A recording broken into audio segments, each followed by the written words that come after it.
आज आपण बनवतो चिकन बिर्याणी। त्यासाठी लागणारे साहित्य: उभा चिरलेला कांदा, टोमॅटो, बारीक चिरलेली कोथिंबीर, आलं लसूण पेस्ट, खडा मसाला, त्यामध्ये तमालपत्री, बदाम फूल, मसाला वेलदोडे, दालचिनी, चिकन बिर्याणी मसाला, गरम मसाला, चटणी, धने पावडर, जिरे पावडर। त्यानंतर आपण घेतोय मीठ, हळद। त्यानंतर 1 किलो बिर्याणी तांदूळ, 1 किलो स्वच्छ धुतलेले चिकन, दही, लिंबू। आता हे सर्व आपण चिकनला लावून घेऊया। त्यामध्ये आपण पहिल्यांदा एक अर्धा लिंबू पिळून घेऊया।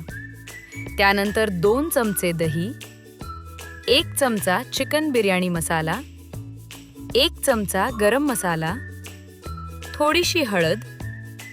त्यानंतर आपण टाकूया धने पावडर व जिरे पावडर। मग टाकूया आले लसूण पेस्ट। आता हे सर्व आपण मिक्स करून 10 मिनिटे ठेवून देऊ। ते चिकन मॅरिनेट होईपर्यंत आपण एका भांड्यामध्ये थोडे तेल व कांदा टाकूया।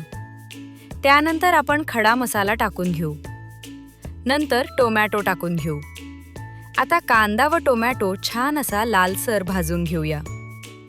कांदा व टोमॅटो भाजल्यानंतर त्यामध्ये आपण मॅरिनेशन केलेली चिकन घालून घेऊ। परत त्यामध्ये थोडीशी आले लसूण पेस्ट घालून घेऊया।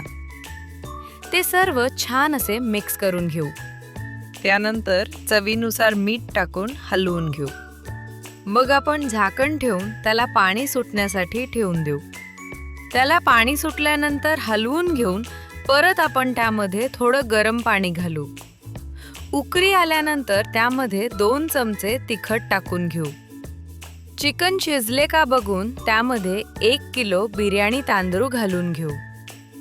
झाकण ठेवून 10 मिनिटे शिजवून घेऊ। त्यानंतर आवश्यकतेनुसार पाणी घालून मंद आचेवर शिजवत ठेवू। तांदूळ शिजल्यानंतर आपली बिर्याणी तयार झालेली आहे। वरून कोथिंबीर टाकून थोड्या वेळासाठी झाकण ठेवू। आता आपली बिर्याणी तयार झालेली आहे। तुम्ही गरम गरम त्याचा आस्वाद घेऊ शकता। धन्यवाद।